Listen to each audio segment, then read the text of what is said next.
Hello, everyone.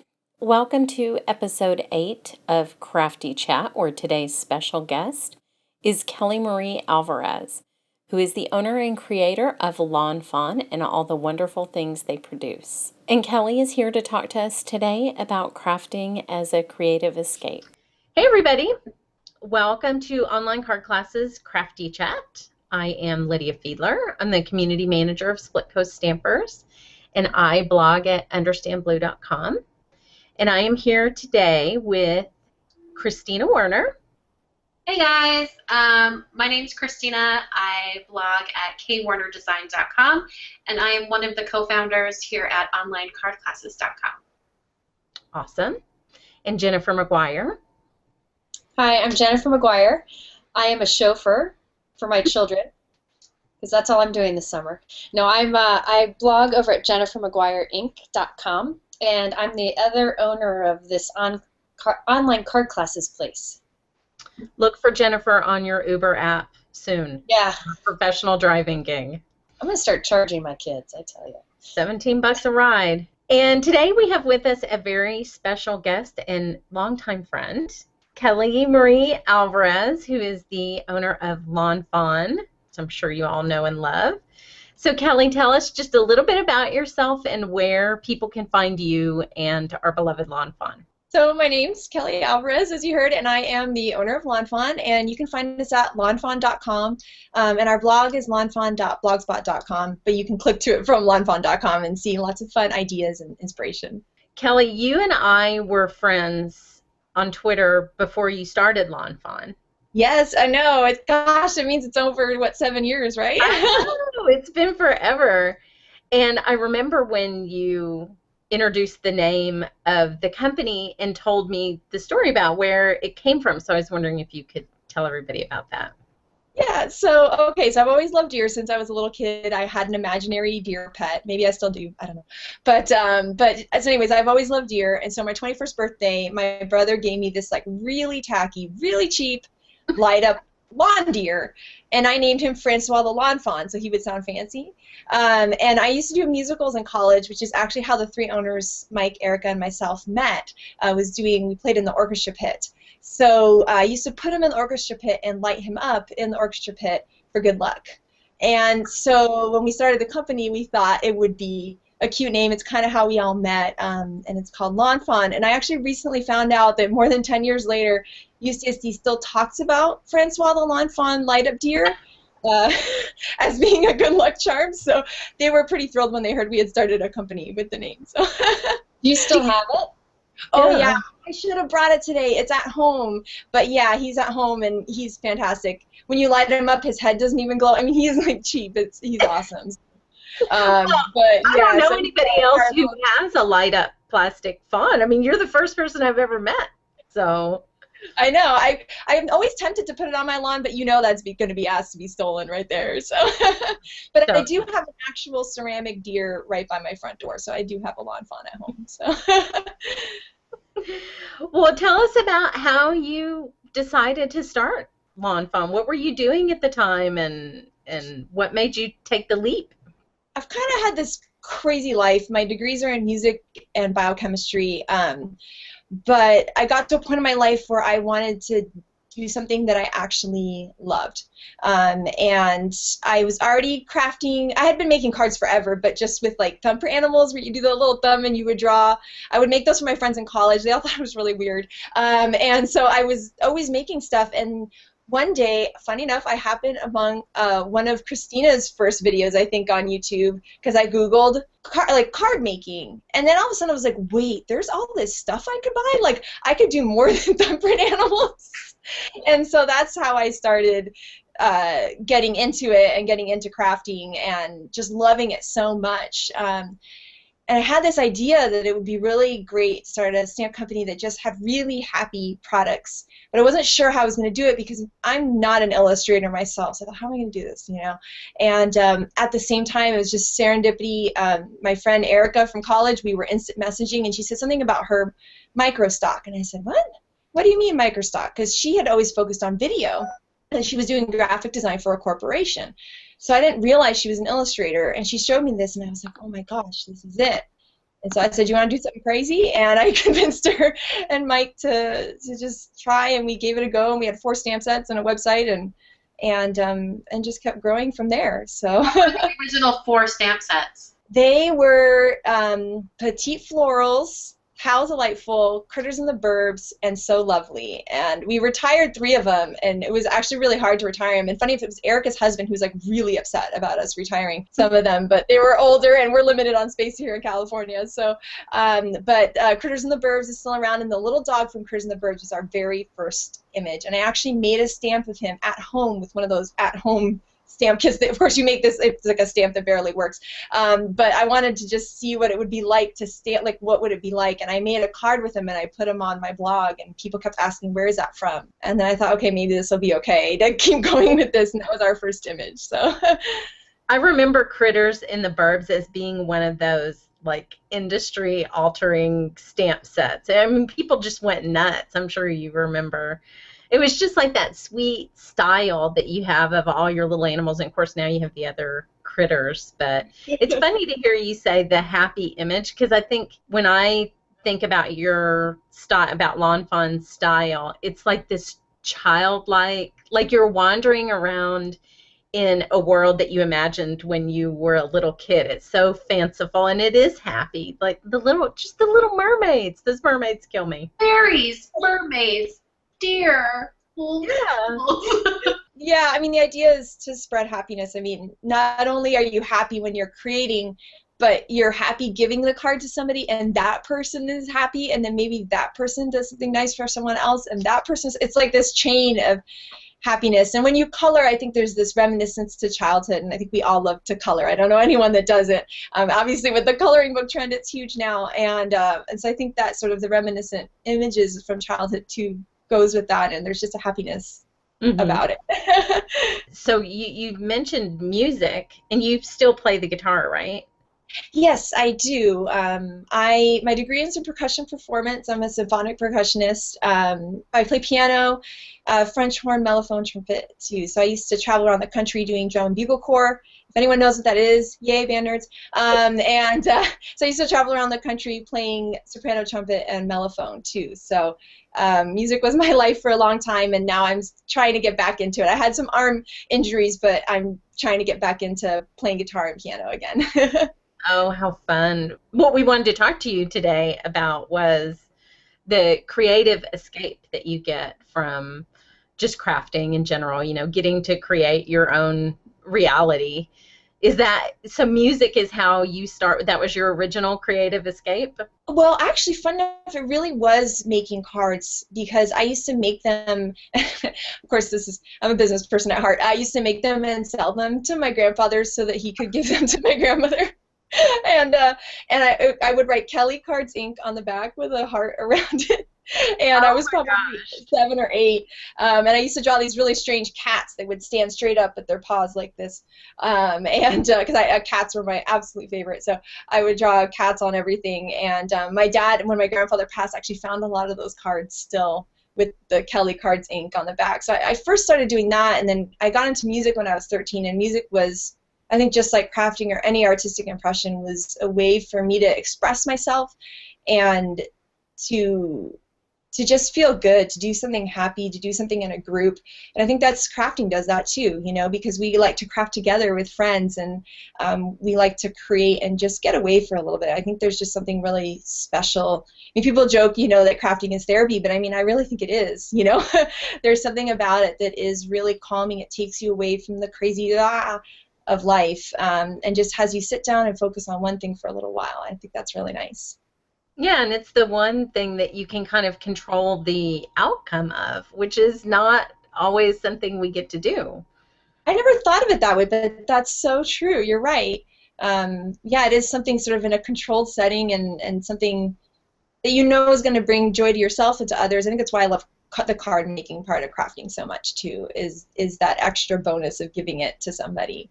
I get so excited to make a card like, oh, I know this person loves airplanes or dogs or whatever it is. I like that part of it, of making something that's really going to match. Or a wedding card, I like to match it to the colors of their invitation. And I don't know if anyone ever notices, but it's like I like putting that extra thought into it, you know. Well, Well, I would notice I'm making wedding invitations right now for my niece, for my nephew and his bride-to-be. So, and the color, we're trying to match it to all the David's Bridal colors online, and that's very important. Oh, how fun. How many do you have to make? Thankfully, only 60. So Okay. I'll survive this episode. Normally, I don't make, that's not something I do, but unless you're a beloved family member. So I was glad that it's going to be kind of a small wedding, but it is fun to put that, to have it be absolutely perfect for what their occasion is. That's awesome. I wish I could find a way to stick one of your mermaids on there.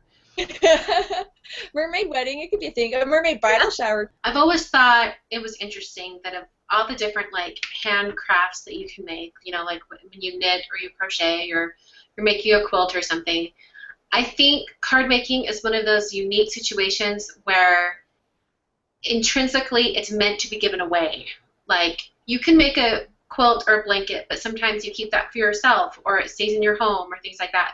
But cards, really, you're not making a card to keep it for yourself, like you're giving yourself a card. It's given away to someone else. And I think that's kind of one of the more interesting crafts that are, just because of that it's meant to be given away. Yeah, I never thought about that. It is a gift. That's nice. Jennifer knows all about that. I like also that it's oftentimes unexpected. And it oftentimes shows up when you can't.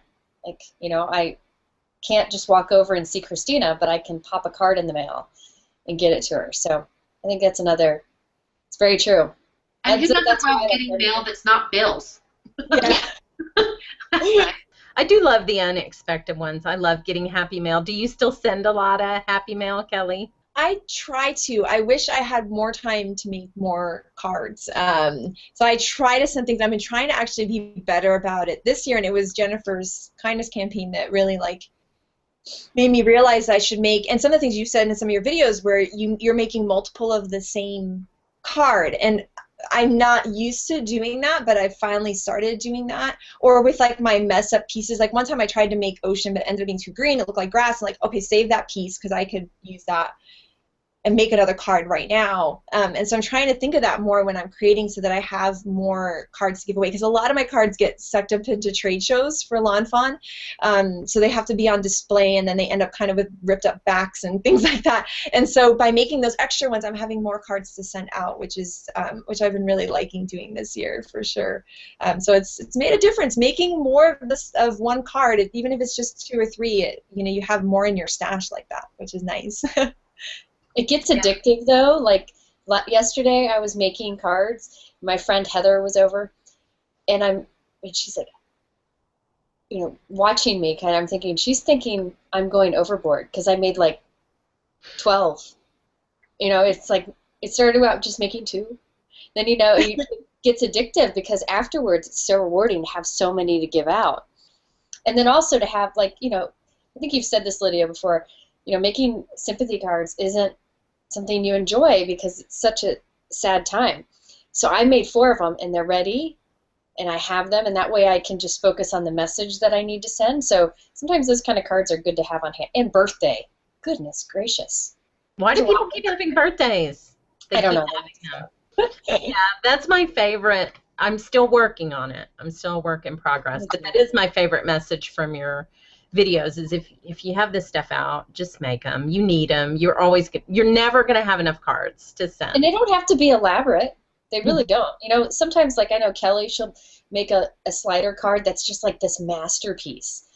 And, while you have that out, you can make a few simple ones, too. It doesn't have to be every single one is, I don't know. So a lot of times it's just little things that kind of go along with the main one, but yeah, just more to pass out. Mm-hmm. Do you guys find that you need, as far as types of cards go, do you need more birthday cards than any other type, or what do you do? I generally only have multiples of birthday cards. I'll make one birthday card I really love, and I'm like, okay, this is the one for this year, and then I'll just make 30 of them. And then I've got them in my stash because I'll send out birthday cards quite a bit. But are there other types of cards that you guys have a lot of that you find yourself sending out quite a bit?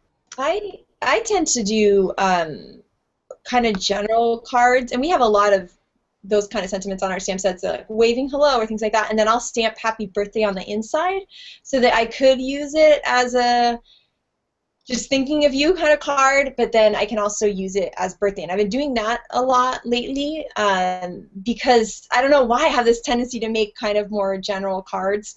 And so I like the idea. And I actually have a stamp. It's right here. I have happy birthday on it permanently from one of our, because it's my favorite happy birthday that we have. And so it's always up on my desk. And then I have cards that I stamp it on the inside. That is smart. I don't usually, first of all, I just want to apologize to everyone in my life that I'm a terrible birthday card mailer. I'm better at just, like, I was thinking about you today and I sent you a card, kind of cards. But when I sit down and design a card, I never, ever, ever put a sentiment on it. You know, unless I'm specifically doing something for my blog. My own cards, I leave them blank. I do whatever I wanted to do, watercolor, whatever struck me that day. But I don't put anything on it because I never know what I'm going to need, if somebody's happy, if they're sad, if they're having a birthday or a baby or whatever. So mine tend to be some kind of big focal point and then something I can add a sentiment to later on. You can always tell what cards I'm needing because those are the ones that'll be in my blog. So right now I've been doing a lot of birthday cards. But then I have a wedding card coming up tomorrow, so I need to do a wedding card. So I always do it. I finish the card. I don't do anything on the inside, but I'll finish it with the greeting. Everything's done so that I can just take it out and write a message. How do you organize who you need to send a card to? If you're a good birthday card sender, how do you keep track of that? I have, well, I don't know if you were asking Kelly or me or whatever, but I have one of those Erin Condren perpetual calendar little booklets. They're not very expensive. They're super cheap. If you get one of her life planners, it comes with it. But it's basically just like a little booklet that has 1 month on each page, and it has, 1 to 30 or 31 depending on the month. And then you can write down all your birthdays or things that happen every year, like your anniversaries and things like that. And then I just keep that handy, and no matter what I'm planner ADHD, like I can't stick with one planner for longer than like 2 or 3 weeks. Like I'm constantly switching between different planners. But that perpetual calendar, I always use that with whatever planner I'm using. So I'll go through and I'll figure out whose birthday is coming up when, and then I mark it in the calendar, and then I make sure I send cards. I go through phases where for a couple months, I'm like, yes, I'm on point. Everyone's getting their birthday card. And then super sad the next few months, everyone's like at home crying. I'm sure they're so sad. They're not getting any birthday cards. But I try. I really try. What about you, Jennifer? Do you keep them all in your planner? I have a spreadsheet where it's by birthday and the address is with it. And then I have in my planner on the 1st of every month to remember to go, it just says check out birthdays.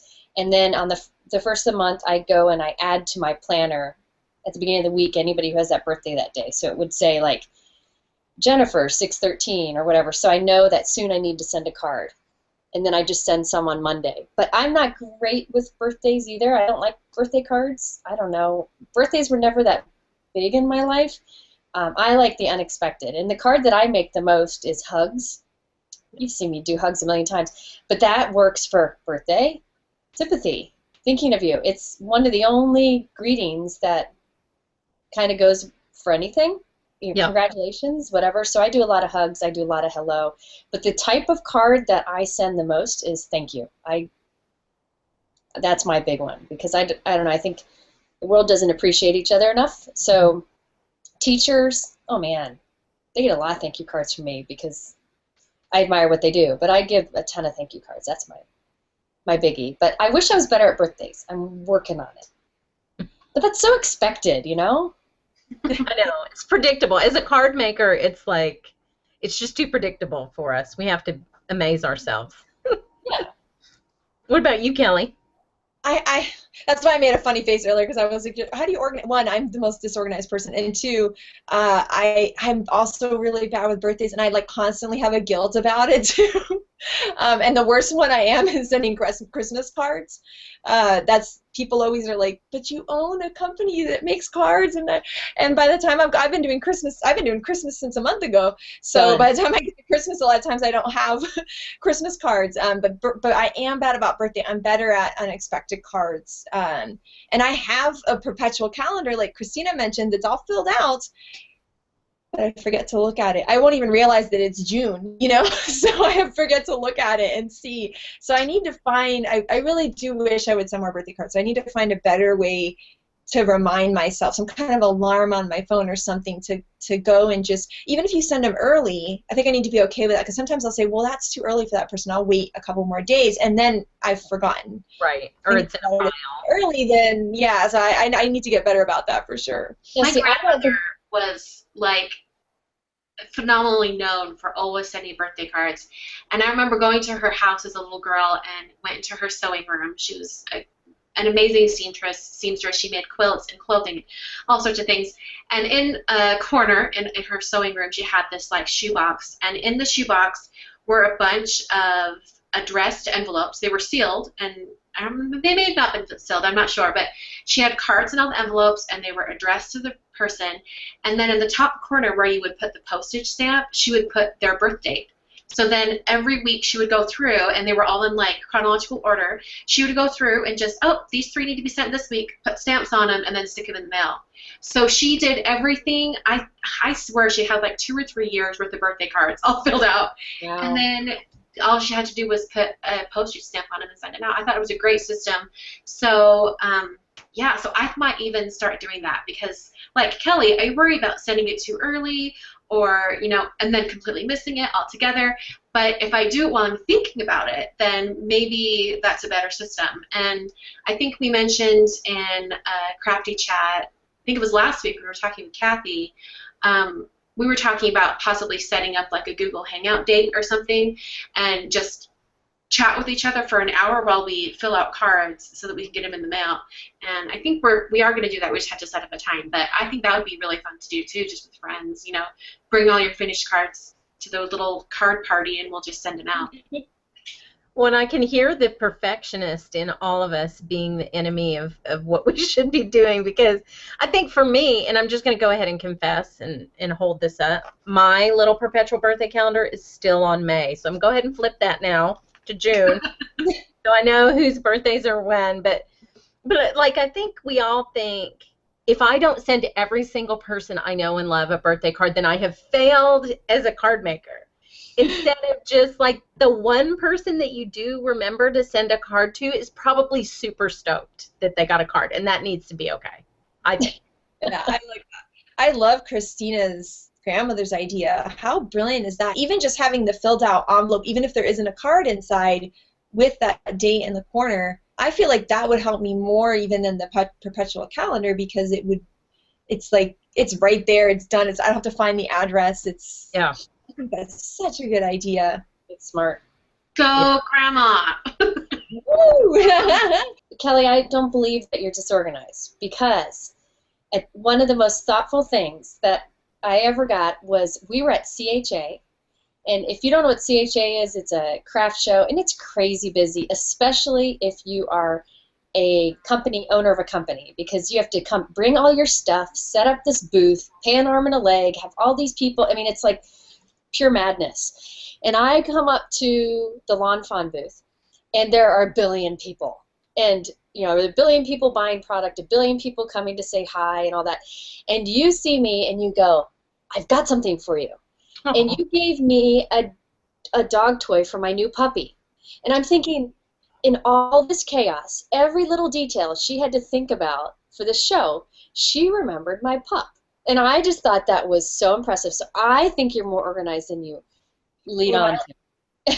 Well, I mean, she had to have a cute little toy, but yeah, maybe I'm messy. Is that a better word? I did not clean this area.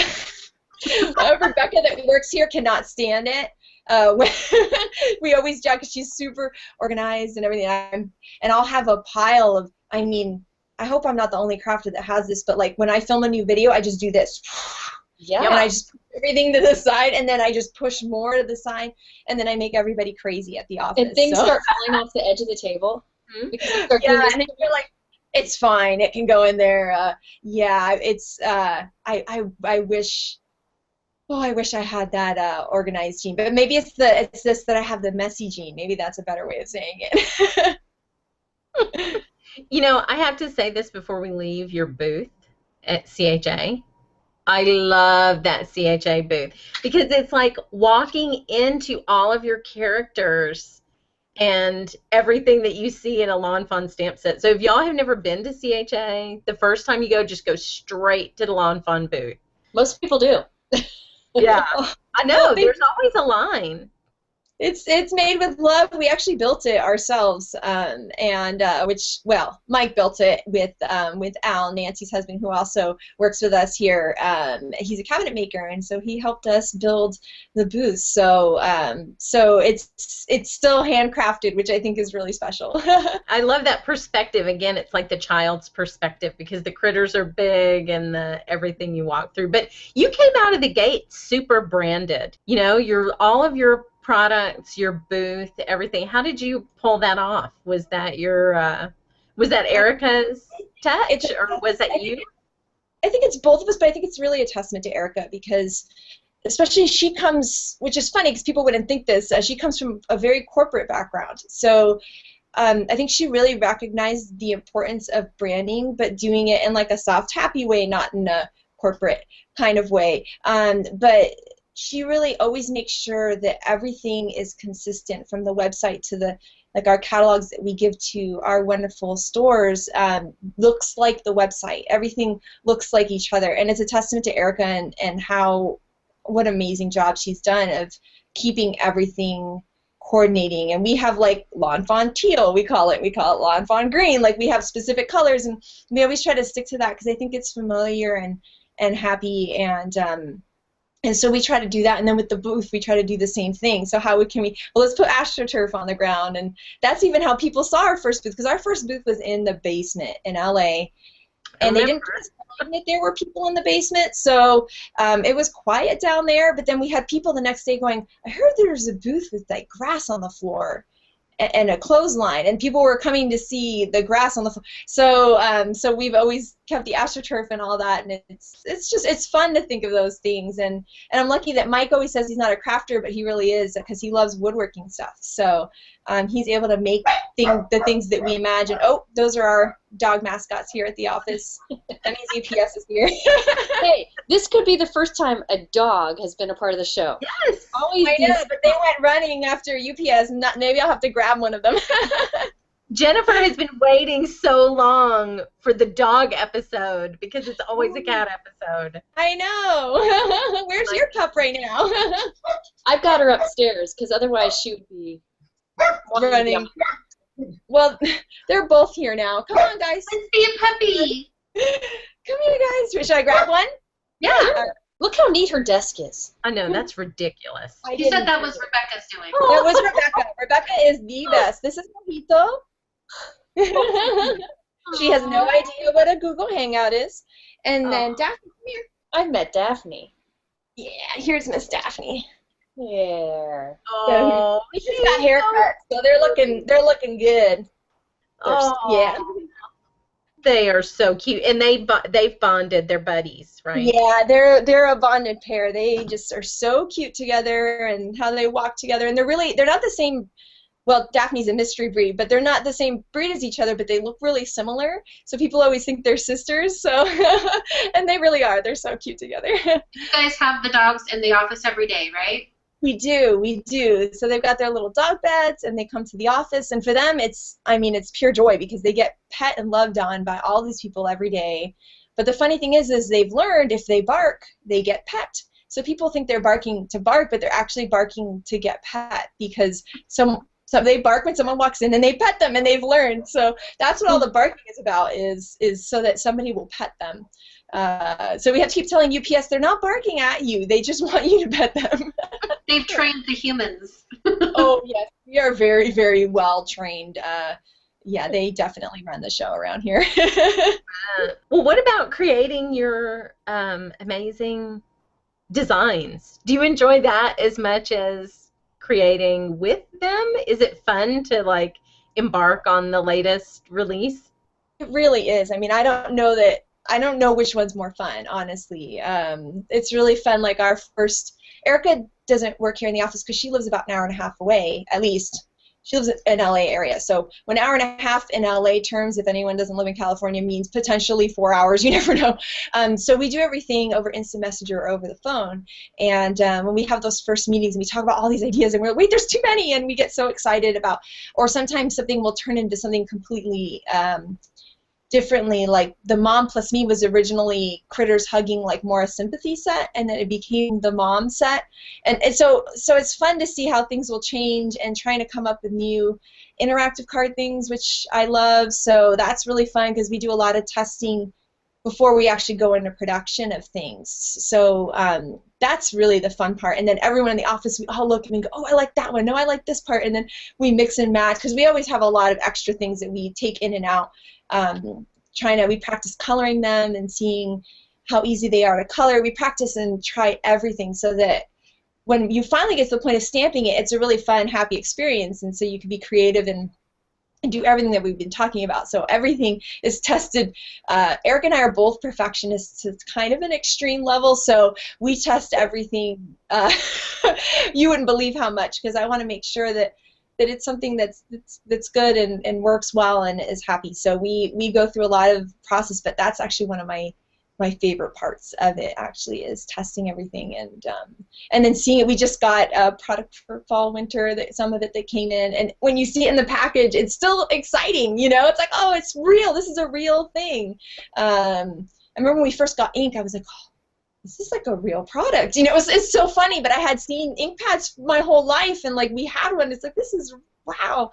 So it doesn't get old, you know, seeing everything come in. It's always exciting, and I honestly, one of my favorite things really is the testing, especially testing dies and trying to get them to work the way we want them.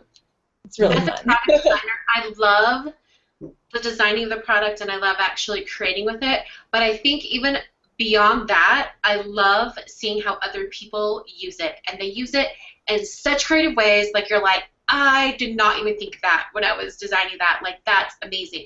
I think that is like the icing on the cake. That's the best, absolutely best part. Did they surprise you a lot, Kelly, or do you see things and say, God, I never thought of the other day somebody made, I wish I could remember the name, but I can't right now, but she made a fairy card where the fairies were making pizza, because we have a pizza stamp set, and the fairies were holding the pizza, and it was the coolest card ever. So funny, so cute, and I would have never, ever thought of that. And we have so many people that write in and say, I wish you had this, or I wish you had a product like that, and say, okay, we'll do it, you know. But I mean, Christina's right, actually. That really is the best part, is seeing the cool things that people come up with. It's always more than what you could have imagined, and people, I think, get so creative combining stamp sets too, which I think is always really cool. So you know, yeah, I mean, it's just incredible what people, and how creative people are, and the things that people come up with. It's incredible. It's so cool. And I love looking through hashtags on Instagram now of different things, because you can find the coolest stuff where people are coming up with really creative ideas. It's been my like favorite way to look up kind of cool card things lately. Seeing like different lawn fawn sets used together in the same card is really a testament to Erica and how well she's done keeping the stamps. Can be completely different artwork, but the style is consistent, so it's super easy to use, you know, those fairies with the mermaids or the fairies with the pizza stamp set, because they look like they could have been together in the same set to begin with, which I think is really cool. That's what I love about like using, like, within the same brand, lots of stamp sets that are, you know, apart, but you bring them together. I think that's really, really cool, and I want to see this fairy and pizza. I know, me too. Maybe let's find it, and we'll have Lydia link it in the blog. Yes. I want to see that. It is brilliant. It really is. The first thing that I saw this morning was the popsicle card, which is gorgeous. Nicole's popsicle card. That was pretty. Oh my gosh, with the zig clean color. And I still haven't quite mastered those yet, so I admire watching someone, but that background, and then she splattered the paint. I Oh know. my gosh, it was so cool. It's like that just Yeah. started as a popsicle and it just turned into this work of art. It's amazing. And that has to be pretty rewarding because you know that card making session with the fairies and the pizza probably created a lot of joy for the person making the card. That has to feel pretty good, right? Oh yeah, for sure. And we always get sweet notes and things from people, which we appreciate so much, knowing how happy they are working with it. We were at an event at a store called Paper Tales in San Diego last weekend, and it was such a fun event. And there was a little girl that I couldn't believe her coloring. Honestly, her Copic coloring, I think she was 12 or 11, and her Copic coloring was incredible, and she was so talented. She brought all these cards that she had made from watching videos. And it was just so cool to see kids being creative too, and impressively creative. And we get a lot of kids at these events that we do, and it's fun to see how creative kids come up with some of the cool, because they're not restricted, you know, their imaginations are just wild and open. And kids will come up with some cool stuff because they change the cards at the Megatakes, and it turns out really neat. It's really fun to see everybody's different interpretation of things. Yeah, when you don't have all your habits and all the things you feel like you have to do as a card maker. So you're working on Christmas right now, is that what you said? Yes, we are. We actually had Christmas music on at the office the other day because we were trying to get inspired for some sentiments. But yeah, we're working on Christmas. We're finishing it up. So it's always a little strange. I think it was last year where sometimes Mike and we forget to buy Halloween candy, and then you end up with that Jujubes Almond Joy where like your house is gonna get egged. Those are horrible candies, and so I'm always worried about buying the candy on time. And it was last year. I was like, Mike, we better go buy candy. And Kelly, it's March. Like I have no concept of what time it is or what day it is because we're always working so far ahead. So sometimes you're trying to get in this Christmas spirit, and sometimes that's the hardest one. Because summer and spring you can kind of, especially because I live in California, it's always warm. You can kind of get more into it. But Christmas, you're like, okay, I really got to focus and get excited about snowmen and all sorts of things. And so we're having a lot of fun coming up with Christmas stuff. I think we only have like 3 more sets to go. So wow. So is that pretty normal? The 6 months that you would work 6 months out? Yeah, we wish we were even a little bit earlier, but we do trade shows that are really early. So especially this year, the trade show's 2 weeks earlier than normal. We're going to Utah, so we have to be prepared for those shows so that we can show all the amazing stores out there the products so that they can bring it in. So it's actually a pretty long process, and we have to give our manufacturers time to create them too. So it's this balance of figuring everything out, and because like I was saying how much I like to test things, I like getting test product in before I do large orders. So giving enough time to be able to do all of those things, it's quite the undertaking sometimes. And like I said, we wish we were even more ahead because then it would be less stressful. But recently I saw a quote and it defined Erica and me. It said something about inspiration takes a good plan and not enough time or something like that. And so we kind of like working on that edge, you know. We need that little extra push of that time constraint. Well, it's good that you have all those creative people around you every day, because I would think one of the hardest things when you come up with something so cute, like your mermaids, let's say, you come up with something that cute, how do you not like call 100 people and say, you've got to see this mermaid? It's so cute. I know, it's hard to sit on things, but you know, in the office here, everybody here is incredibly creative, some of the most amazing card makers I've ever met, and amazing people. And people who aren't card makers yet, we're converting them. So, you know, we're slowly getting them in there. And actually, our very first employee, Nadia, who was working with us while she was getting her master's in social work, we got her into crafting. So eventually, after you work here for a while, you get into it. And so what's really cool is even though we have the product early, like we already have this amazing card made by Kristen of one of our fall stamp sets. So I get to have that joy that Christina was talking about, of seeing the creativity of people using the product early because we're so lucky and blessed to have incredibly creative people here in the office.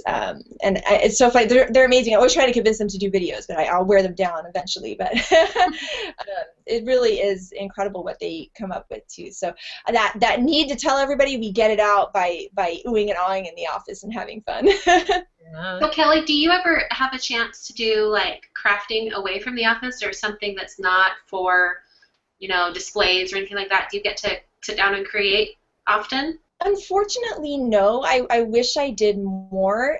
We started doing like girls' craft nights with everyone at the office, where we've been doing a different craft actually other than card making. So we made these like Christmas trees for Christmas, and we did this large like flower out of crepe paper. So we've done some different types of crafts, which has been kind of fun.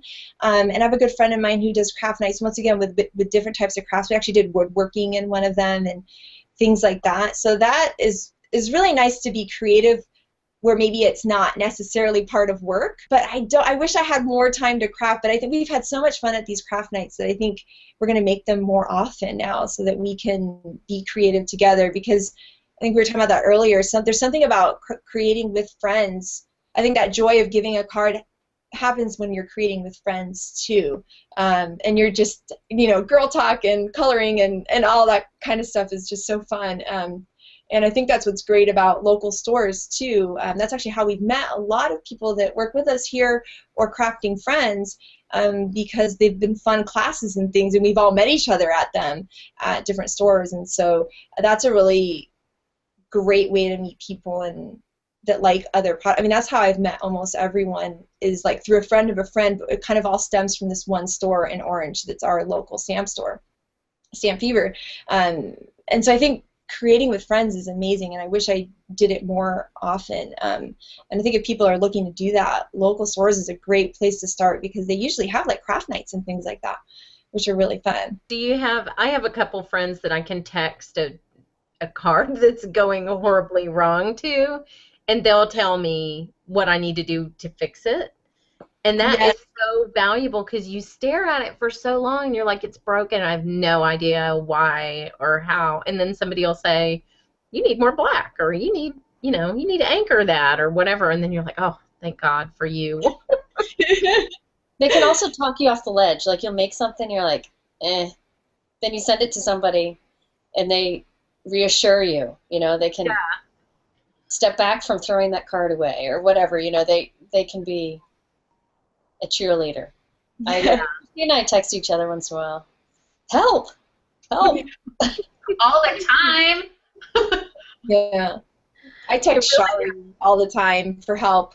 Like, what do I do now? Yeah, Shari is so good.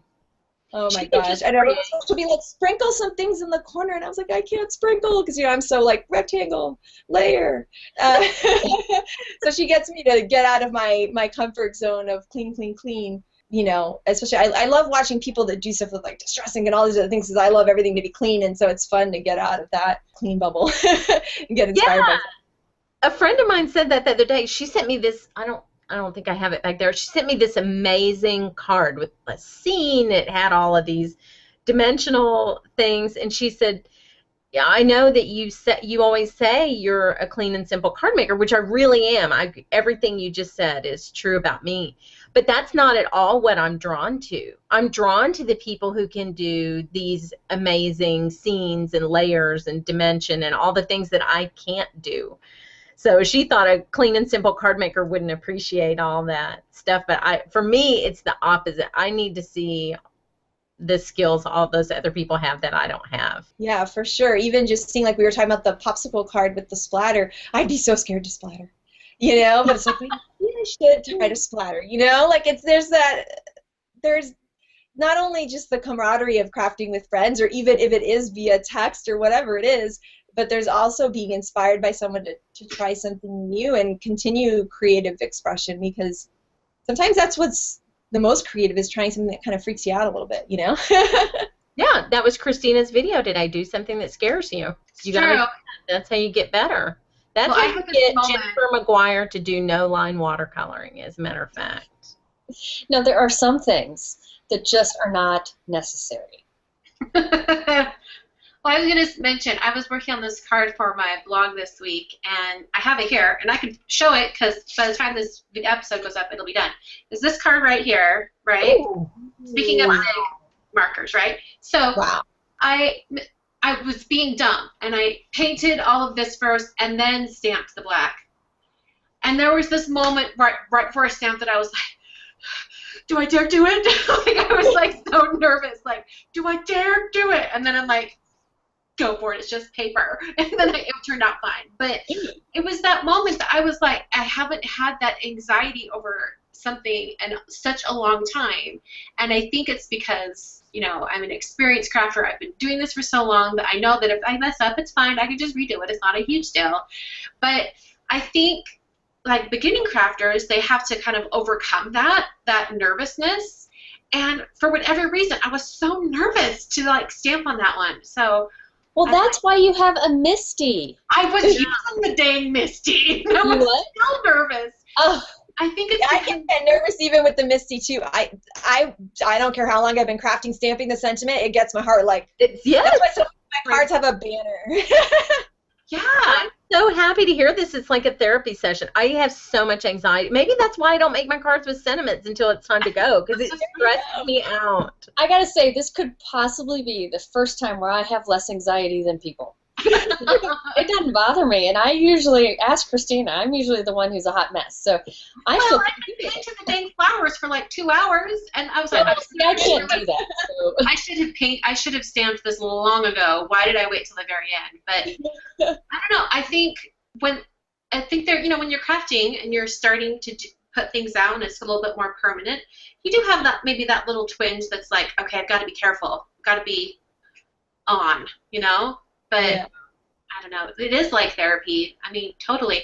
I was going to mention that when I was redoing my craft room and we were redoing the OCC website, I took a step away from all of my crafting for, I think it was almost 3 months, or maybe 2.5, and I was like a big ball of stress the entire time, and I couldn't figure out why I was so stressed out. I mean, on the surface, I'm like, oh yeah, I'm totally handling this. It's no problem. And then once I got back into crafting, I was like, oh yeah, this is what it is. And I didn't realize that I hadn't felt like myself for a few months, because like doing that artwork and not even just crafting, but like actually like making things with my hands or something had become such a big part of my day-to-day life that to not have that anymore caused more stress in my life. I thought that was really interesting, and I didn't realize it until I had come back to the crafting. And I do mail call on my blog every month. And a couple months back, I got this letter from this woman. I believe her name's Becky. She lives in North Carolina. And I shared the letter on camera, and it was amazing. And she was talking about how she had gone years and years without crafting, and then recently got back into it, and how rewarding it was, and how it, you know, because she was dealing with like empty nest and like just upheaval in her personal life, and to come back to something that had been a joy to her for so long was just amazing. And I think a lot of people, maybe even at the beginning when they start crafting, they don't realize how like how much it can affect your day-to-day life. I think it's amazing. And it doesn't have to be paper crafting. It could be any sort of crafting. Anything where you're creating something with your hands and it takes your mind off of your day-to-day life, I think it's fantastic. And it totally is like therapy for a lot of people. And I think especially when it's something that you give to somebody, because I don't think there's a better feeling than when you give, right? It's a gesture of kindness. So when you're making something and you're getting your therapy and then you give it to somebody, it's like fireworks. It's amazing. Yeah. I agree. Both, you know, two people get blessed. And I can tell that I'm crankier when I can't craft. I have to be able to do two things to like keep, you know, my life level. I have to be able to walk, because I like to go for a walk every morning. And that's actually where I do all my designing, is on my walk, because I'm kind of away from all the stimuli in the office and the computer and all that. And then but I have to have that free time. And whether I spend it cooking, which I think of as creative, or crafting, my life is infinitely better when I get to create my own reality on a card and then, yeah, I agree, mail it to somebody. sometimes I can't decide if I like getting mail better than I like sending it because I love them both. Yeah, I got a package from you yesterday, Lydia. Oh, good. It Cutest came. fox card, because my dog's named Foxy. Cute fox card and a pad of pattern paper with fox on it. Yes, when I saw that Foxy paper, I knew you Thank had to you. have it. That You was were- awesome, because yesterday was not a good day, and that was just like a shining spot. That's my favorite. See, that's why we need to surprise people. Yes. Yeah. You never know when you're having a bad Did you guys watch Amy Tan's videos? Amy Tangerine. Have you seen She's her great. YouTube videos? I was over at her YouTube channel, I think it was just yesterday, and I happened to go to her channel page, and her channel trailer came on, and it rolled through, and she said something to the effect of, I don't believe that there are creative people and non-creative people in the world. I think there are people who create and people who don't. Mhm. And I think that's completely true. I hear so much, like, for people saying, oh, I'm not creative, I can't do that, I'm not artistic. And I just want to shake them and say, you can do it. It's, you just have to get over, any of that little voice in your head, probably from when you were a little kid, telling you that you're not as good as everyone else, and you absolutely are. So. Right, and if somebody tells you that you can't, or if you even tell yourself, which is usually that's the culprit, if you tell yourself, I can't paint, the best way to disprove that is to sit down and paint. Because then you've painted, and you can do it, and there's even a famous quote about that. I think Dina has it in her auto signature. If you think you can't paint, paint something. Paint. Don't raise your hand, Jennifer. I saw that. I think for me, because a lot of people will ask me, oh, you started a company, well, people can just buy greeting cards. I get this a lot from people that aren't in our industry, and they wonder about my job. And one thing that it's so funny because it goes exactly with everything. I always tell them, I say that I think human nature, there's something about human nature that makes us want to create with our hands, because people will bring up the internet and people just play video games and things like that.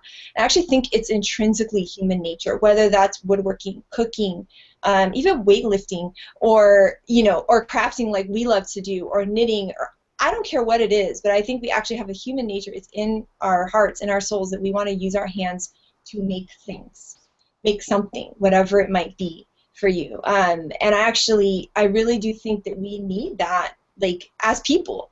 We need that creative outlet, whatever it is. And like you were saying, if you don't think you can paint, just paint. Like, just do it. And there's things that, like, guitar used to really scare me, and I picked it up, and it was like, it's okay to be bad at something for a while, too. I mean, you can annoy people in your house when you're really bad at singing, like sometimes I am. But, I mean, eventually I got through that part where I was worried about not being perfect at it, and then just started having fun with it. And I mean, I'm not getting a record contract any day here, but it's fun for me.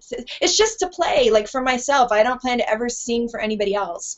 It just makes me happy. And just like card making or painting, like, you could just paint for yourself even if you wanted to, but that extra joy of giving to someone is that even extra bit of that, which I think is what Jennifer was saying is so important. It's like that extra cherry on top too. But just be creative in something, or pick up something that you're kind of scared of. I think there's something powerful in that. My grandmother, who was admittedly a little nutty, I know that will surprise y'all to know that I have a nutty relative. She would paint, and she was not trained, nothing. She would paint every single day. She always painted flowers. She lived in Washington, D.C., but that woman would paint on anything. She would get shoe boxes from Woolworths, and she would cut them up, and she would use the cardboard. So you'd get a painting from her, and they were beautiful, by the way. And you'd flip it over, and it would be the back of some box of shoes or something she had gotten at the store. But her urge to just do that every single day was so strong. She didn't care. She painted. I have a piece of glass that she painted on. God knows where she got it.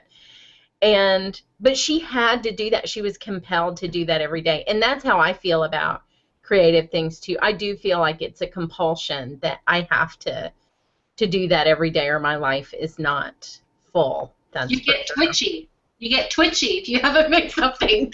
Yes. I do. for sure. Yeah, and that's not victimless. We have people around us who don't want us to be twitchy. It's true.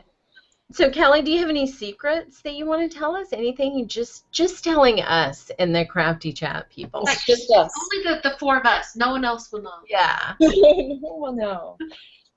Let's see, what can I say? Are you allowed to tell us if there's more ink coming out? There will be, not a ton of ink, but there will be some. Because we love your ink. We're working on some I've got really 3 empty slots. You can only give to 3. Actually, I'm thinking about 3, so that might work. And we're doing some more interactive stuff. So that's my favorite for me personally to make. So When would that be? So it'll be available towards the end of August. I know it seems really far away, but it's really not. It's going to come really fast because the summer always goes by fast. So I'm really, really excited about that, and I think it's going to give a whole another level of expression. I think something about interactive cards, I don't know, it's my thing, I guess, so I love making interactive cards, but I think it's just so fun because it's that extra joy, like someone gets it and they're like, whoa, especially if someone you get that isn't card makers and they see this like card that moves or does something, they get super excited about it. And not many Hallmark cards are interactive. Very true. Very true. Handmade, baby. Yep. Yeah. No, interact with your wallet, and that's it. Not that craft, what we do doesn't affect our wallet. We are not going to talk about that. That is a banned subject. I mentioned on my YouTube channel, someone, I think they had just stumbled across one of my videos, and so they said, how much money does it cost to make one of these cards? And I didn't even reply to the money part. I just said, you know what, it's not about the finished card, it's about the process. Yeah. So, I mean, it's like any other art form. I mean, you could spend $300 buying paints to paint a picture, or you could spend $300 to buy the finished painting, but you'll probably get more out of it if you do it yourself. It's kind of like that. So it's the process. It's not the price. Well, tell me, I'm curious because I don't know how to do this at all. I don't have an engineering bone in my body. What is it like to design an interactive die? Like, where do you start? Do you start with a paper model of it, or do you? How do you go through He's that? a smart cookie is how it happens. It's a lot of testing, honestly, making sure that something works and functions well. Everything that we do, we try, I mean, like I said, Eric and I are like almost to an extreme where we try to come up with these different ideas, and so it's all tested to make sure it works in an easy way. So I'm always trying to figure out a way to make, because we want to make the card, we don't want to spend a million hours trying to figure out how to make the card. So we're always testing and trying to come up with like what we think is the best way to do, or what we figured out is the best, because there's always a better way. It's really just a lot of testing. So we're actually cutting things out here and trying them, and then we have other people try them too, so it's not just me putting it together or somebody else. Like we had a die that was designed a certain way where I got it and I couldn't figure it out. I was like, well, we can't sell this because I can't figure it out. And Erica's not a crafter, so sometimes that happens where we're going back and forth because she had it in her thought because she sees it on the screen. It's very different when you hold it. I couldn't figure it out, and so we changed it so that it was easy to figure out. And then I give it to people and I just say, hey, try this. And I don't say anything. I don't tell people how to put it together. And everyone in the office tries it, and we see if they have trouble figuring part of it out. And if there's trouble figuring it out, once again, you got to go back again and figure out a better way. So that's how we try to make things. Once again, we're trying to make it easy so that we can do everything we're talking about right now, so that you can be creative in your expression and not just sitting there trying to figure out a weird die that is confusing, So that's part of my process that makes me really happy and is part of, for me, creative expression. I think that science part of me that loves that. I mean, for me, that's creative. I think that's, and what we were talking about, like anything can be creative to you. Like you mentioned cooking. Like when I cook, it's not creative. It's usually bad tasting. But for a lot of people, it's complete creative expression to cook. Like I think we come from a crafting perspective, and that's what we love, and I think it's amazing, especially that extra giving part of it. But I think there's so many ways to be creative in all different parts of our life, which is kind of cool, Mm-hmm. I've got an idea. We're going to have a party. Christina's going to address all the envelopes. Lydia's going to cook. Yes. Hey. Kelly's going to play the guitar, and apparently I'm going to drive you all there because that's what we'll tip you, Jennifer. We'll tip you before we get out of the car. And once we're there, we're making cards. After we've eaten, listen to music. I love it. Well, thank you so much, Kelly, for sharing your creative process with us today. It's always a joy to talk to you. You're so fun and energetic, and I just enjoy being around you. You're just like your stamps to me. You're just like happy and fun. So it was fun talking to you, and we really, really, really appreciate it. I'm going to interrupt you real quick, and I want to thank Kelly because the energy and the life that you have put into this industry is just incredible and felt by many, and we appreciate that. And I know that comes from your heart because anybody who knows you knows that, you know, that's what you're all about, and I thank you so much. I'm glad you're here today.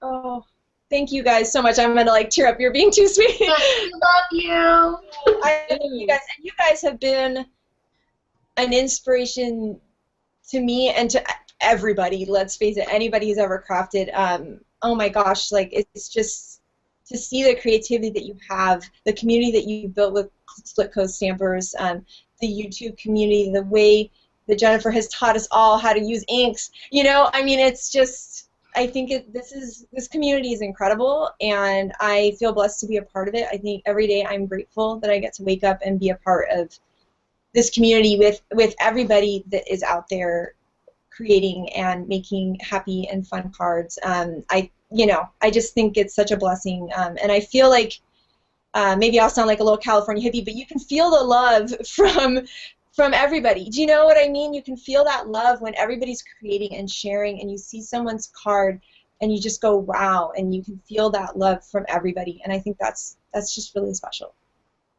I agree. And you add a lot to that, so we appreciate it. I agree. Well, thank you so much. You will see this on the blog soon, and please give Mojito and Daphne big hugs from all of us as our first dog guest.